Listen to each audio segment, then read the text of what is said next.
Bonjour à toutes et à tous et bienvenue dans le podcast Reconnexion, l'émission qui reconnecte les mondes de l'entrepreneuriat, de l'art et du sensible. Je m'appelle Dounia Zelou et j'accompagne des transformations humaines et organisationnelles conscientes qui contribuent à l'émergence d'un monde plus durable et heureux. L'intention du podcast Reconnexion est de permettre à la nouvelle génération d'entrepreneurs, de changemakers, d'artistes et de guérisseurs de trouver leur juste place grâce à l'ouverture de nouveaux flux entre les mondes de l'entrepreneuriat, de l'art et du sensible. Pour ce faire, j'ai l'honneur de recevoir tous les vendredis un invité extraordinaire pour un échange multidimensionnel sur la reconnexion à soi, aux autres et à la nature. Merci à vous de nous rejoindre et très belle écoute.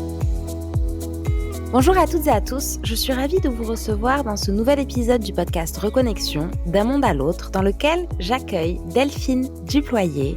Delphine est chamane, elle accompagne au son du tambour et de sa voix des âmes lumineuses qui souhaitent se connecter au monde sensible et prendre leur place dans leur histoire et dans le monde. Delphine, merci d'être avec nous aujourd'hui.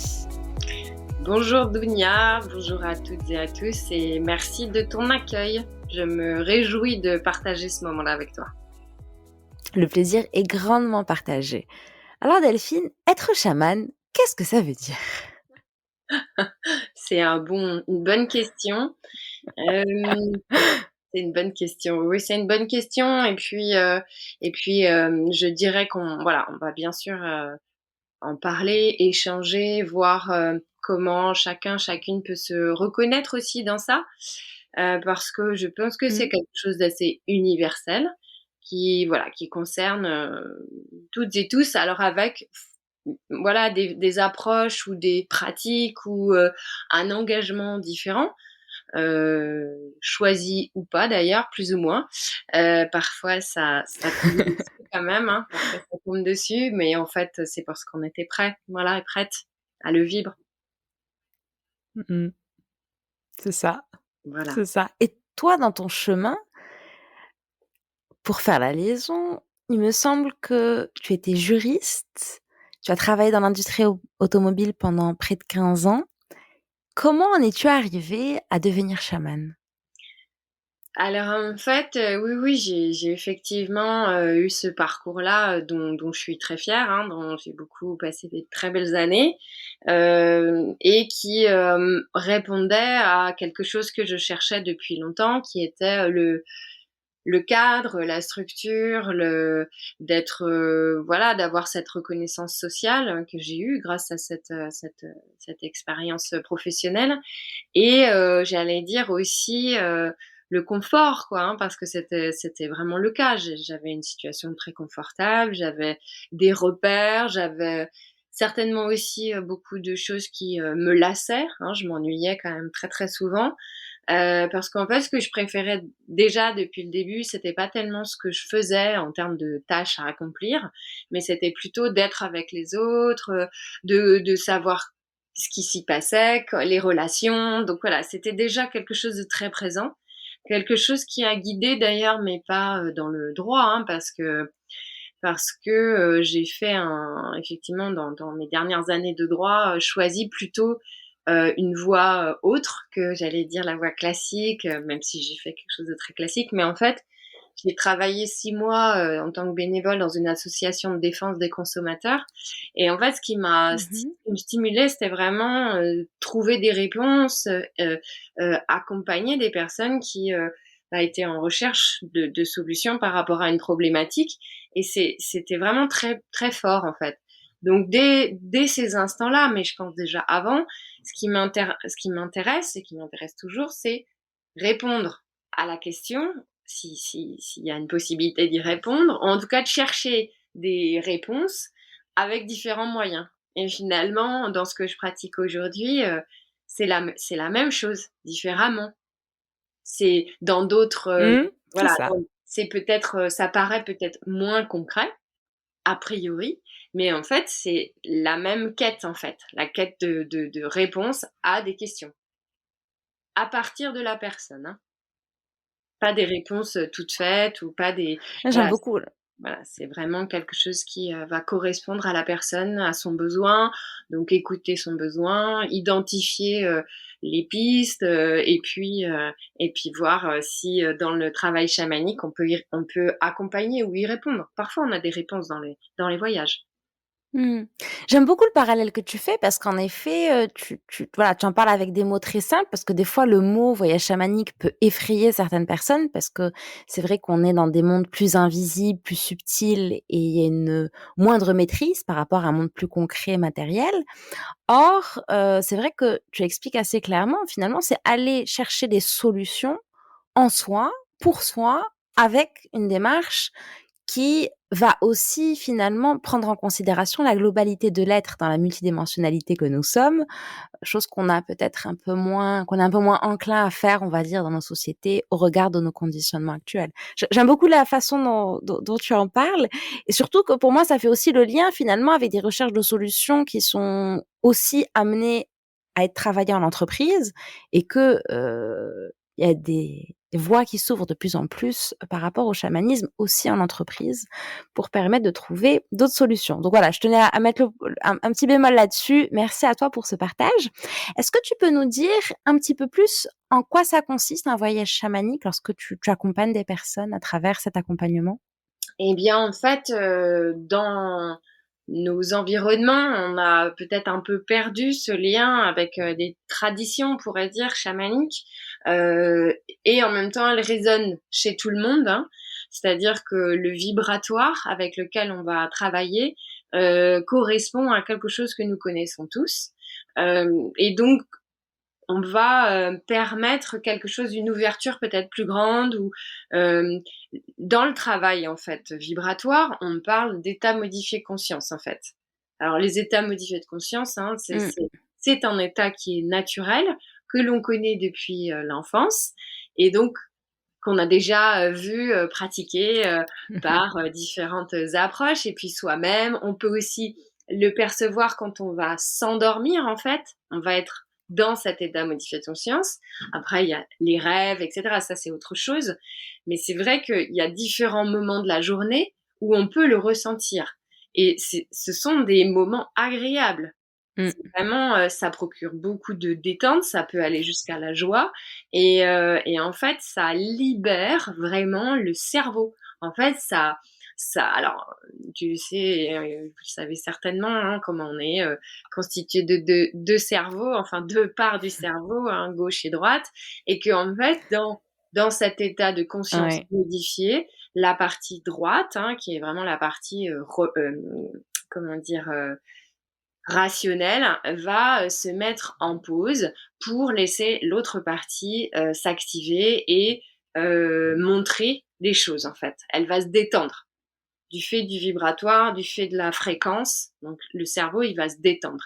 Et quand il est détendu, ben, on le sait, hein, on voit bien, hein, quand on est détendu, on voit les choses différemment. Et donc en fait, à ce moment-là, selon son expérience de vie, selon ce qui est en soi, vont se montrer des choses. Soit on va les voir, donc il peut y avoir de la vision, qu'on pourrait associer à de la clairvoyance, Mmh. soit on va les ressentir, hein, c'est ce qu'on appelle la clairsentience, donc ça va être dans le corps, on va avoir des frissons, on va avoir de la chaleur, ou alors au contraire, on va avoir très froid. Donc ça, c'est vraiment dans le ressenti. Soit ça va être en touchant en fait, hein, c'est le kinesthésiste. Et on peut avoir tout ça en même temps. Ressentir, voir et se sentir dans le toucher en fait.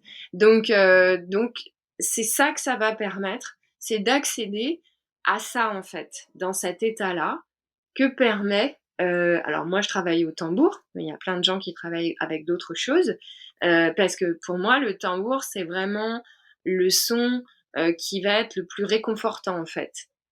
Ça apporte un profond Mmh. ancrage et pourquoi? Parce que c'est une connexion du cœur. Le tambour, c'est vraiment la connexion du cœur. Mmh. Notre cœur à nous, le cœur du tambour et le cœur de la terre. En tout cas, son rythme, le rythme terrestre, hein, qui est plutôt un rythme plus lent. Et en fonction du battement, en fait, le cœur va s'accélérer. Bien sûr, ça va pulser dans le corps et ouvrir plus grand. Donc, il faut un certain nombre de temps de voyage, de temps de battement et aussi de pratique pour accéder à ça. Mais des fois, il y a des personnes, moi, qui viennent en une fois et pour qui tout s'ouvre d'un seul coup, en fait. Voilà, parce que c'est le moment, parce que ça fait longtemps aussi qu'elles y travaillent. Et je travaille aussi beaucoup Justement, avec est-ce que tu peux nous... pardon, excuse-moi, je dis, voilà, ça me fait penser également qu'on Vas-y, travaille vas-y, je t'en avec, prie. avec l'inconscient, évidemment. Voilà, dans la partie inconsciente, Oui. dans toute cette dimension. Moi, je me pose une question. Est-ce que finalement, on fait pas quelque part des voyages et on se jump pas d'un état modifié de conscience, en fait, au quotidien, mais c'est justement le fait de mettre plus de conscience dans ces états qui fait qu'on le sait, mais en fait, c'est quelque chose de naturel et qu'on fait assez naturellement au quotidien. Avoir des visions, entendre une petite voix, heu, voilà, ressentir des choses. C'est juste qu'on n'y prête pas vraiment attention. Tout à fait. Oui, oui, oui, tout à fait. Tu as raison. Après, il y a des tas de personnes qui ne voient pas et n'entendent pas ou n'entendent plus et ne voient plus ou ne ressentent plus. Donc, c'est pour ça que on fait un travail qui est très en lien avec ton podcast, hein, qui est la reconnexion. Parce qu'en fait, ça n'a pas Oui. disparu, hein. Ça n'a pas disparu. Tout est toujours là. Non. Les visions, les ressentis, tout est toujours là. C'est juste que, ben, Mmh. par parfois aussi des situations très douloureuses, des rejets de vouloir à nouveau ressentir des choses qui ont été source de souffrance à un moment. Donc, on coupe, on coupe. C'est ça. Enfin, c'est pas nous qui décidons de couper, hein, c'est le cerveau qui décide. Hein. Bien sûr, via différents mécanismes, Tout de à fait, détachement, de déni, et tout à fait. autres, et et si on fait ce podcast, enfin, ça vient maintenant, donc je le partage, c'est aussi parce que moi, j'ai été dans un parcours de reconnexion, hein, ce qui a aussi initié, ce podcast. J'invite des invités, je dis extraordinaires pour des échanges multidimensionnels parce qu'on est dans justement dans cet environnement de reconnaître et de cultiver ses capacités, ses sens et de s'y reconnecter. Et je pense que c'est important aussi de partager le fait que beaucoup de personnes,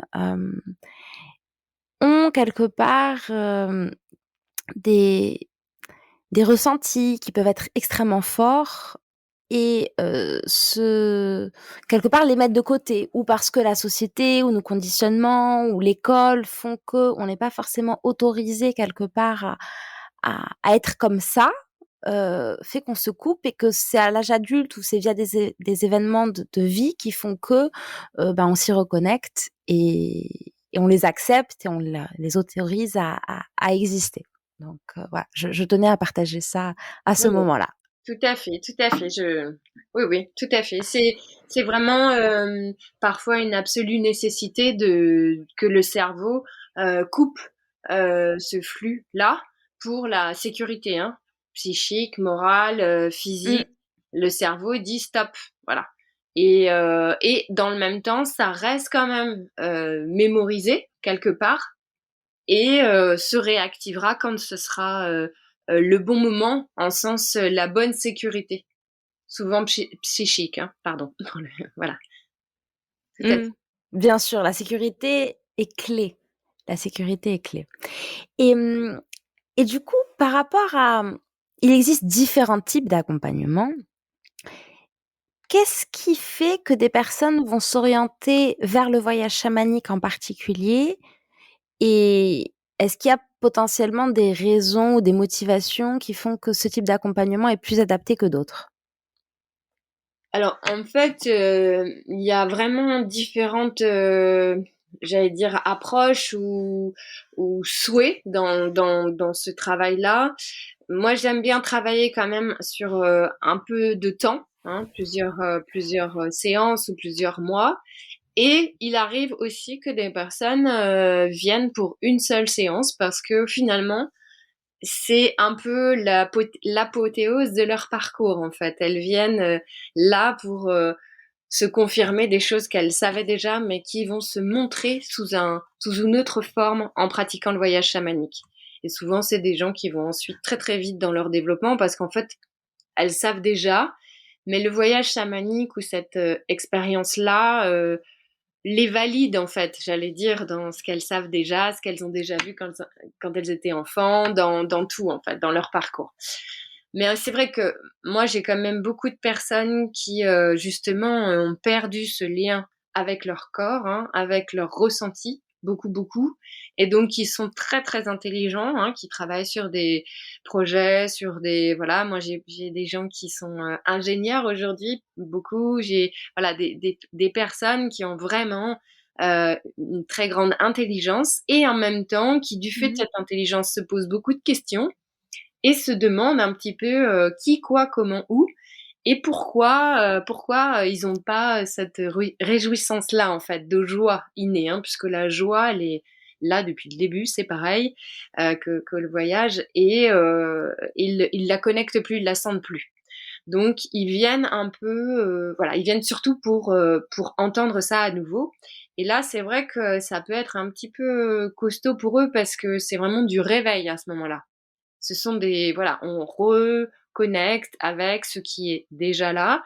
Donc ça passe par parfois des souvenirs d'enfance qui sont connus parce qu'il y a des parcours thérapeutiques et aussi oubliés parce que dans l'enfance il y a aussi des moments de joie, même quand c'est très difficile.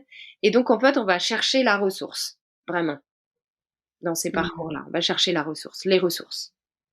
Et donc on explore, à la fois on peut aussi se faire aider, hein, parce qu'on travaille, dans le chamanisme, on travaille avec des alliés et donc le tambour est un allié, les représentations symboliques sont des alliés, hem et le cerveau nous montre en fait, des représentations symboliques, chacun les siennes, qui vont permettre ça, qui vont permettre de mieux être accompagné, d'écouter, de se sentir accompagné et soutenu dans cette démarche. Super.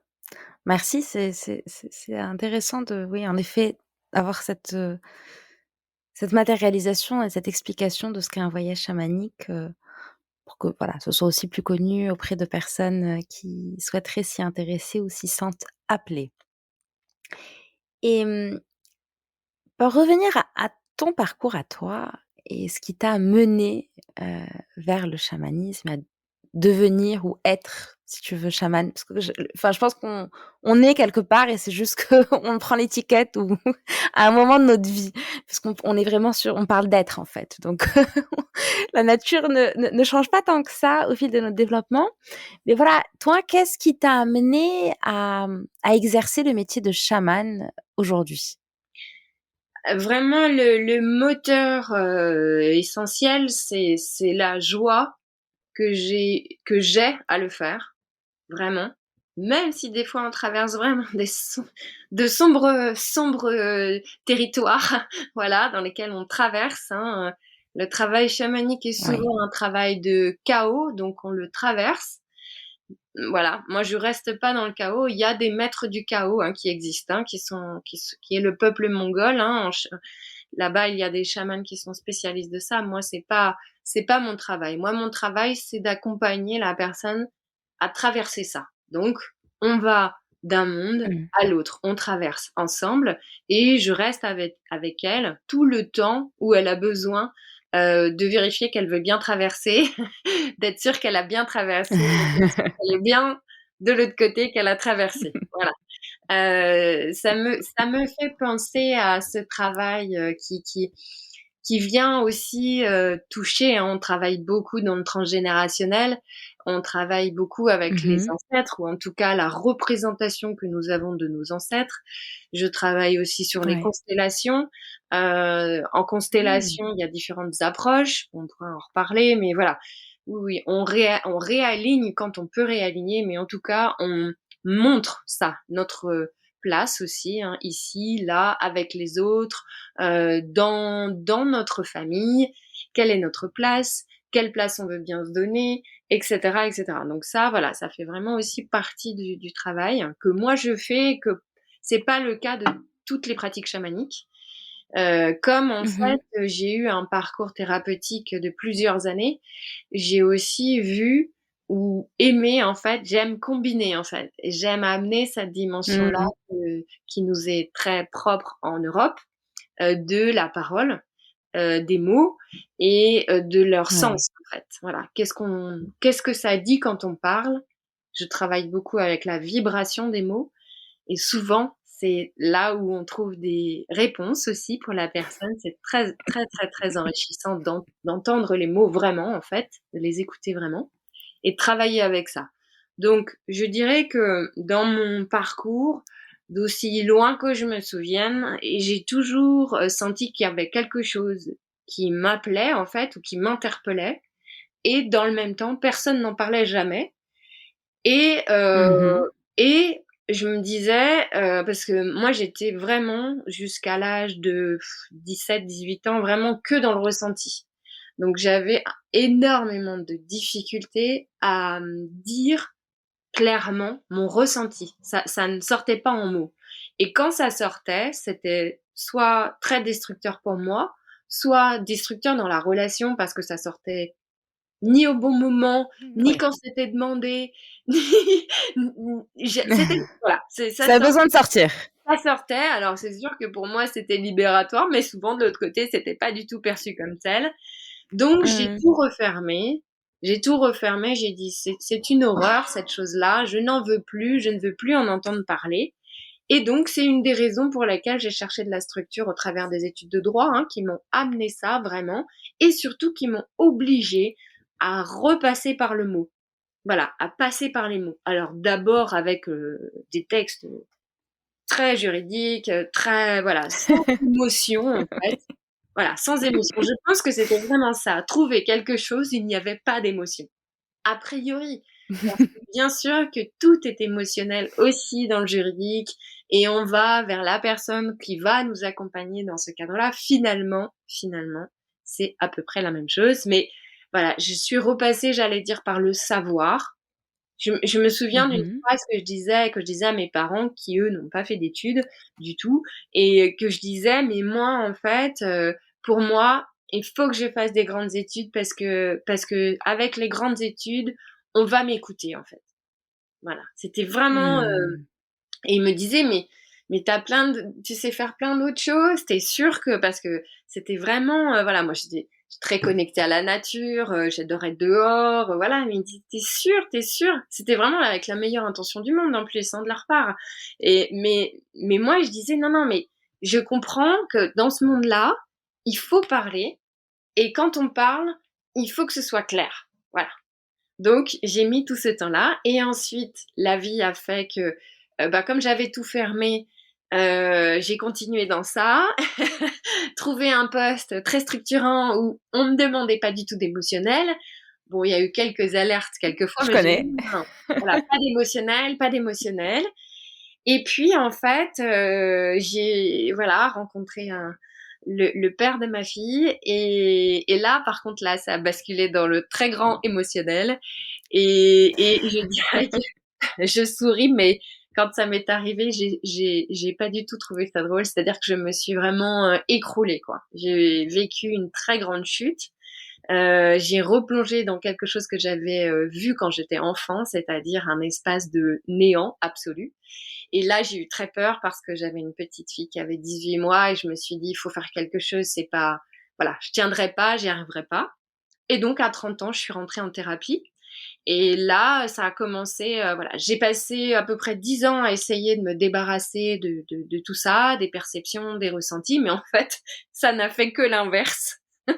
Plus ça a été et plus ça s'est ouvert. Et plus on me sollicitait et plus moi je disais: mais non, mais pas du tout, mais j'ai pas du tout envie de faire ça. Moi je me dis: «Je veux être responsable marketing, machin», enfin voilà, j'avais des objectifs de carrière, puis on me disait: «Oui, mais il faut que tu attendes un peu» et moi je disais: «Mais pourquoi?» Enfin voilà, donc ça a beaucoup lutté et puis en Je 2016, connais. voilà, voilà, ça a beaucoup, beaucoup lutté, vraiment beaucoup lutté.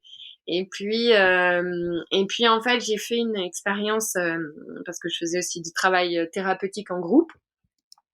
Et je me suis retrouvée dans un lieu où la responsable du lieu, qui n'était pas présente ce jour-là parce qu'elle avait perdu sa maman ce week-end-là.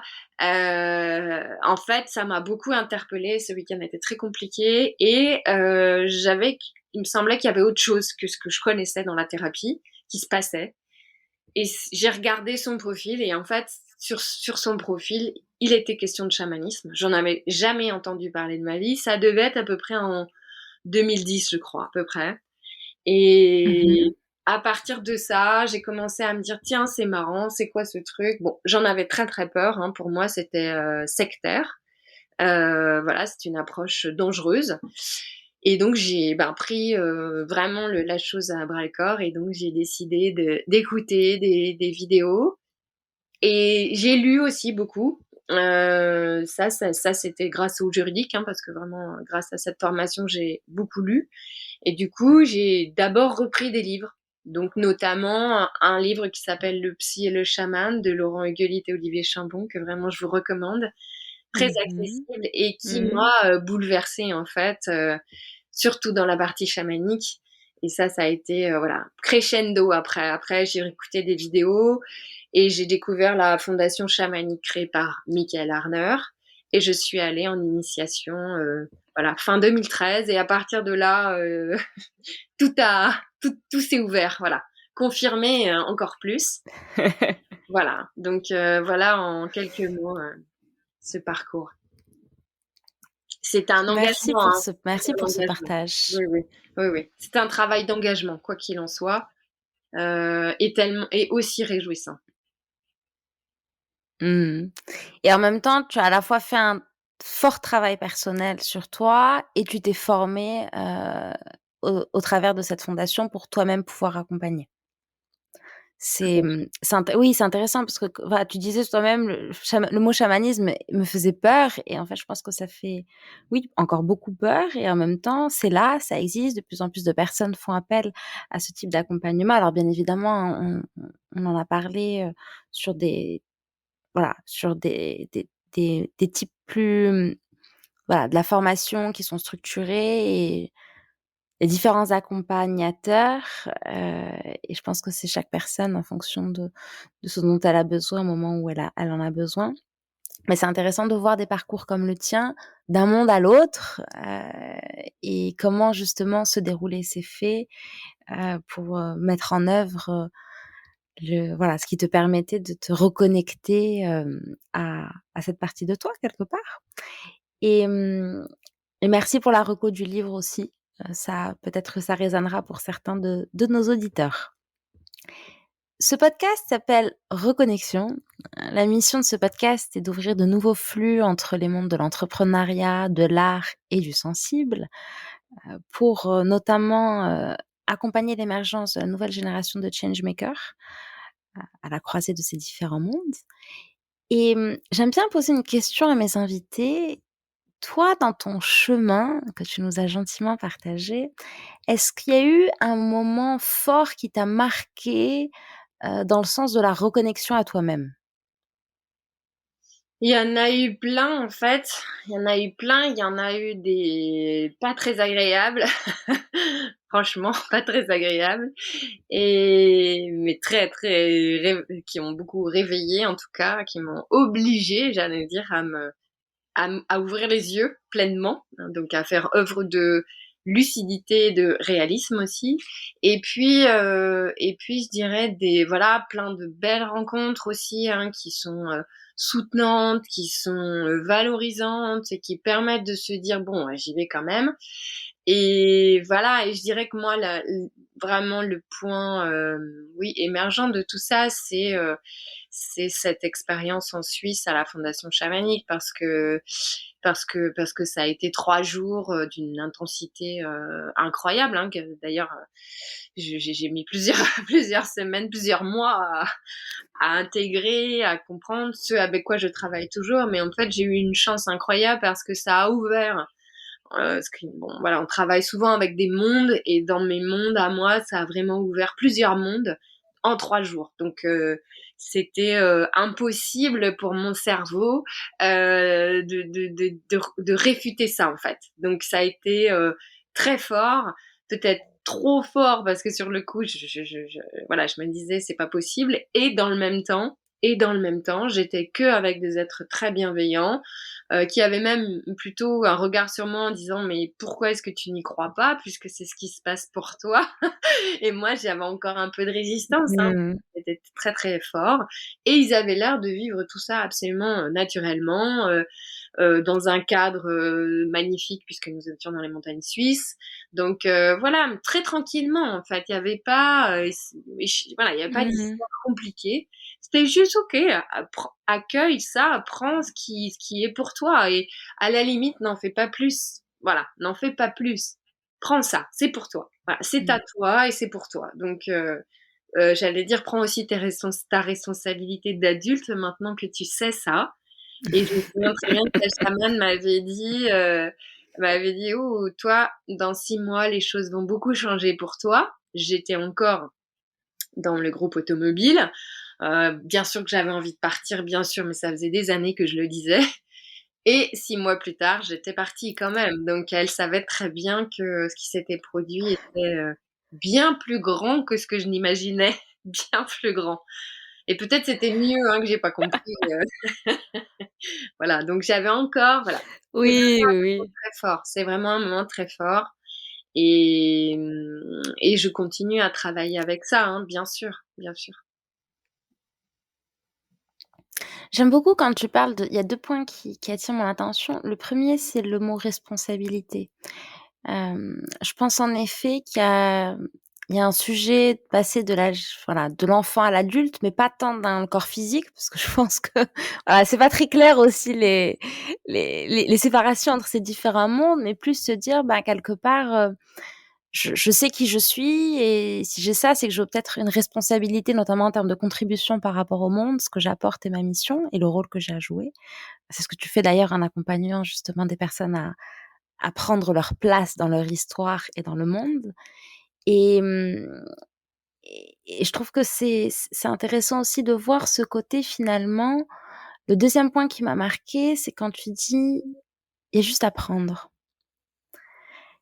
et et moi, c'est notamment un apprentissage, que j'ai eu ces dernières années, le fait d'être un peu moins dans le côté yang, de vouloir aller chercher toujours dans l'action, aller prendre, se faire un peu diriger des fois aussi par l'ego, hein, et par le mental. Et des fois juste être et juste accueillir en fait ce que la vie nous apporte et se présente à nous, sans être dans cette force, ça permet aussi d'arriver à un équilibre différent en soi et avec les autres bien évidemment dans les relations qu'on crée. Oui, je partage tout à fait ça. Ça apporte de l'apaisement d'être en soi pleinement et oui, Mmh. d'arrêter voilà, je sais que moi dans mon parcours, 1 vie professionnelle, hein, dans l'entreprise, j'étais beaucoup, dans, j'aimerais bien être comme lui, enfin je voudrais son poste, ou j'aimerais bien, avoir ça, ou j'aimerais bien voilà. J'étais tournée tout le temps vers ça, vers l'extérieur. Mais aussi parce qu'en fait à l'intérieur, c'était tellement souffrant que c'était un des moyens pour moi de vivre ça le Mmh. mieux possible, en fait. Donc effectivement, on fait souvent, j'allais dire, ce chemin-là aussi parce qu'on est, propulsé par ça tout le temps, en fait, par l'extérieur. Alors l'extérieur est très utile, Mmh. hein, aussi parce qu'il nous renvoie quelque chose mais c'est, se donner l'occasion d'aller écouter à l'intérieur, ça apporte, vraiment de la tranquillité, de l'apaisement parce que finalement à l'intérieur, c'est pas si moche qu'on pense. C'est pas si Non. nul que ça, c'est pas du tout, mais en fait, voilà, on a été habitués, à ça et c'est un vrai, cadeau à se faire. Ce que tu dis, pour moi, c'est vraiment on est sur le cadeau. On se fait un cadeau si on accueille ça, si on s'accueille soi Mmh. et pour les autres aussi parce qu'en général Exactement et qu'on accueille le cadeau qu'on a reçu. c'est ça, tout à fait. On s'accueille soi. Tout à fait, Oui, OK, tu oui. disais pour les autres aussi? Ouais, voilà, oui, oui, c'est ça. Oui, parce qu'en fait, ça c'est pas du tout, voilà, c'est pas moi, mais c'est ce qu'on constate. Et puis, je crois que je sais plus si c'est Marianne Wilson qui dit ça, hein, que ce qui fait le plus peur, c'est pas de pas faire les choses ou pas de se sentir grand, mais c'est vraiment sa lumière à l'intérieur, en fait. C'est vraiment soi. C'est son rayonnement, en fait. Elle le dit beaucoup mieux que moi, mais en fait, souvent, Mmh. et surtout, c'est que quand on fait ça, quand on va faire ça, ce mouvement-là pour soi, de s'accueillir soi, ça donne l'autorisation aux autres de le faire. Les autres se disent, ah, dis donc, mais comment tu fais ça? Et donc, ça donne l'autorisation aux autres de le faire. Et ça, c'est essentiel. C'est essentiel. Prendre sa place, ça permet aux autres de se donner l'autorisation de se dire, ah, mais si toi, je te connais, si toi, t'avais pas ta place avant, maintenant t'as ta place, bah, je peux peut-être avoir ma place aussi, alors.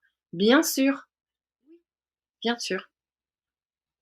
Complètement, et c'est là où je suis d'accord avec toi, l'approche aussi via des constellations et des approches systémiques, il en existe plein, amène justement cette dimension de voir que chaque personne qui prend sa juste place permet aussi au noyau et au système de prendre leur juste place, par effet de ricochet. Donc je suis complètement alignée avec ce que tu viens de dire.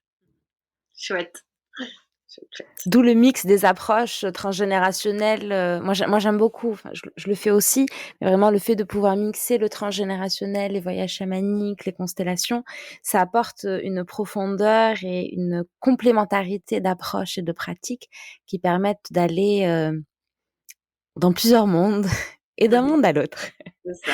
Alors toujours pour parler d'un monde à l'autre, toi qui es passé par le milieu de l'entreprise, est-ce que selon toi, tambour et chamanisme dans l'entreprise, c'est possible? Euh, Question un peu tricky. oui, oui, oui, bien sûr. Je sais pas. Je sais pas. En fait, une entreprise, alors, euh, une entreprise, c'est un système, c'est ce que tu disais, hein, c'est un système. Et il y a ses acteurs, et il y a son intention, et il y a, j'allais dire quelque chose que on utilise très très souvent. On parle d'esprit d'entreprise. Je sais pas si tu as déjà noté, mais souvent on parle de. Est-ce que Non, jamais. en Enfin, fait, est-ce que tu as l'esprit d'entreprise? Non, parce que j'ai l'impression que t'as pas trop l'esprit de l'entreprise, en fait. Ça, c'est un truc qui se dit très souvent. Et je trouve ça absolument magique parce qu'en fait, ah, ça, complètement. et Oui. oui, et oui, à chaque fois qu'on dit ça, à chaque fois qu'on L'esprit, dit j'avais jamais fait le lien. et oui, et oui, et oui. C'est ça qui est fou, c'est qu'en fait, on fait pas le lien, mais le lien existe en fait. À chaque fois qu'on dit ça, à chaque fois qu'on parle comme ça, on convoque l'esprit d'entreprise. Très concrètement en fait. Et effectivement, quand on est salarié ou quand on est dirigeant, on est connecté à l'esprit de l'entreprise. C'est ce qui fait qu'une entreprise existe. C'est qu'elle a Mmh, une origine, une source. bien sûr. Et oui, elle est connectée à quelque chose. Alors, ça peut être à l'esprit des fondateurs ou des fondatrices d'ailleurs. Ça peut être lié à l'esprit de la famille qui est à l'origine de l'entreprise. Ou ça peut être à l'origine d'une personne qui a eu Mmh, une idée et à un moment l'incarnation. Mmh. et qui l'a fait développer et qui, voilà. Et donc, en fait, dans l'entreprise, il y a tout le chamanisme. Mais je dirais qu'il y a une différence, en fait, entre pratiquer le voyage chamanique et être connecté à l'esprit d'entreprise. C'est deux choses différentes, en fait. Mais si on regarde Mmh. bien, le système d'une entreprise, c'est un système chamanique. Parce qu'il fonctionne, Oui, c'est intéressant parce qu'il y a une existence. Ouais. tout à fait. Oui, oui. Il y a une, il y a, il y a tout dans l'entreprise qui répond au fonctionnement d'une société dans laquelle le chamanisme existe. C'est juste que euh, si on regarde vraiment la chose concrètement, à quoi servirait le tambour dans une entreprise? À quoi ça lui servirait en fait? En fait, je suis pas sûre que ce soit la place du tambour d'intervenir directement dans les entreprises. Et des pratiques de chamanisme, avec les collaborateurs ou les dirigeants d'entreprise, est-ce que c'est je sais que j'ai vu des articles, en fait, publiés sur ces sujets. Est-ce que c'est des choses qui, pourraient apporter une valeur ajoutée comme type d'accompagnement pour accompagner le développement de nos organisations, surtout dans une ère où on est en plein changement de paradigme? Oui, alors c'est ce qui va être essentiel, c'est que ce soit choisi. C'est-à-dire que les personnes qui viennent pratiquer le tambour ou l'approche chamanique, ce soit choisi, c'est-à-dire non pas pour répondre à une injonction managériale ou voilà, il faut que ce soit choisi, vraiment. C'est essentiel. Sinon, Ça, voilà, je pense que dans tous les types d'accompagnement, c'est essentiel parce que l'inconscient justement et l'énergie qui est mise est pas la même quand c'est choisi ou quand c'est ça je ça, pense qu'on est d'accord là-dessus. c'est ça. Très important, Super, super. c'est vraiment très important. Mmh. Delphine, on va arriver à la fin de cet échange. J'ai encore plein de questions et c'est extrêmement intéressant, mais malheureusement, le temps court. Est-ce qu'il y a un dernier mot que tu souhaiterais partager avec nous, notamment par rapport à l'esprit de ce podcast Reconnexion? Euh, Je dirais que peut-être on peut partager un temps de connexion ensemble. Je peux te proposer là, maintenant.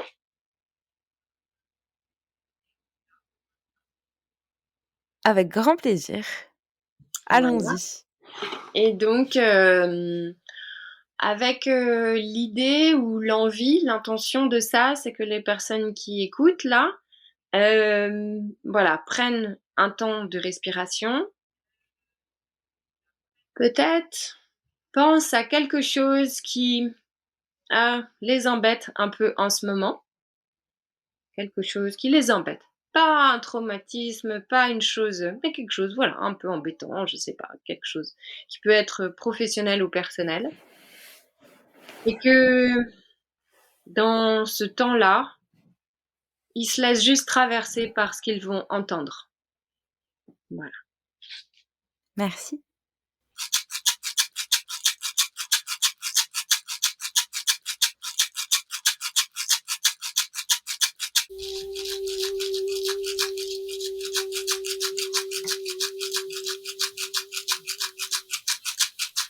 Hey, Amma, Amma,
J'applaudis, je sais pas si on entend au micro.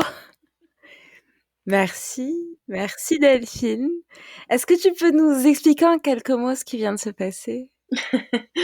Eh bien, en fait, je vous ai partagé une des voix, en fait, hein, c'est ce qui se présente à moi lorsque ces chants chamaniques s'ouvrent. Voilà, c'est ça, ça me traverse en fait. Voilà, c'est pour vous.